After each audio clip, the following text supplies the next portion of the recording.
Cuando estamos haciendo proyectos, muchas veces dentro de las cosas que tenemos que cotizar es el tema del mantenimiento.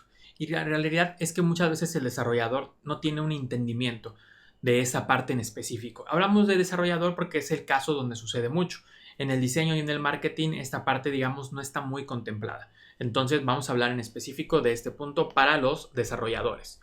En principio, el mantenimiento no es una renta. La realidad es que muchos desarrolladores lo agarran como una renta, es decir, una manera de seguir obteniendo un dinero del cliente. Y la realidad es que podemos decir que está mal. En realidad depende de ti, pero no es algo que sea correcto.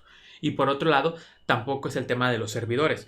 Muchas veces se contempla el pago mensual de un servidor o a lo mejor de un servicio X como el tema de mantenimiento, cuando en realidad no lo es así. El tema de los servidores sería pues una renta que se tiene que pagar y ya decides si la pagas por mes o por año, pero en realidad es un tema distinto. Vamos a ayudarte un poco a entenderlo y también en realidad a pensar en esto porque te puede llegar a pasar.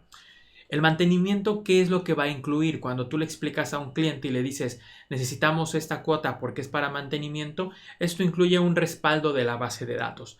Hay muchas ocasiones donde el respaldo se puede automatizar con un script o con una configuración, pero hay muchas otras en donde es mucho mejor asegurarnos que está funcionando y se está haciendo, sobre todo en temas, por ejemplo, delicados, donde hay información en la que tenemos que tener cuidado y también cuando estamos manejando pagos, por ejemplo, costos o tarjetas de crédito, por ejemplo. Entonces, muchas veces, a veces esas bases de datos las tenemos que hacer manualmente. No es lo ideal, pero bueno, no está de más también estar verificando que la información se está guardando. Y eso, por supuesto, que nos quita tiempo. Por lo tanto, eso es lo que estaríamos cobrando de cierta manera.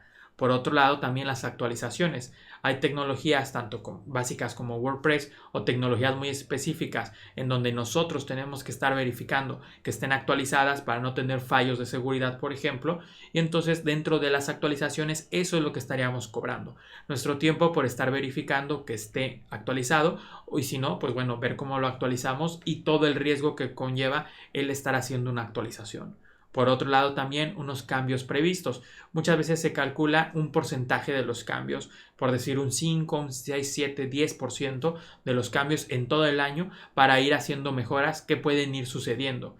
Si en 2, 3 meses no sucede, bueno, pues tú sigues recibiendo ese ingreso, pero a lo mejor en los siguientes 6 meses tienes que estar trabajando en esas mejoras. Por lo tanto, cuando hablamos de mantenimiento y el usuario está pensando a lo mejor en tener mejoras, pues es presentarle un programa de trabajo como este. Por otro lado, también un tiempo para el manejo de errores. Es normal que todo el software tenga errores. Si Microsoft tiene errores con Windows, ¿por qué nosotros no lo podemos tener? En realidad, cualquiera tiene errores. El cliente debe entender eso y nosotros nos ponemos a trabajar en un programa de mantenimiento en donde le decimos que es normal tener errores, pero que los podemos ir revisando y conforme al tipo de error o los detalles los podemos ir arreglando. Y esto se incluye dentro del mantenimiento. Y finalmente, el tema de reportes. Muchas veces las empresas quieren reportes de su información y no saben cómo hacer una query o una consulta a la base de datos o no saben cómo obtener los usuarios que se registraron. Entonces el mantenimiento no está peleado y puede ser la generación de estos reportes.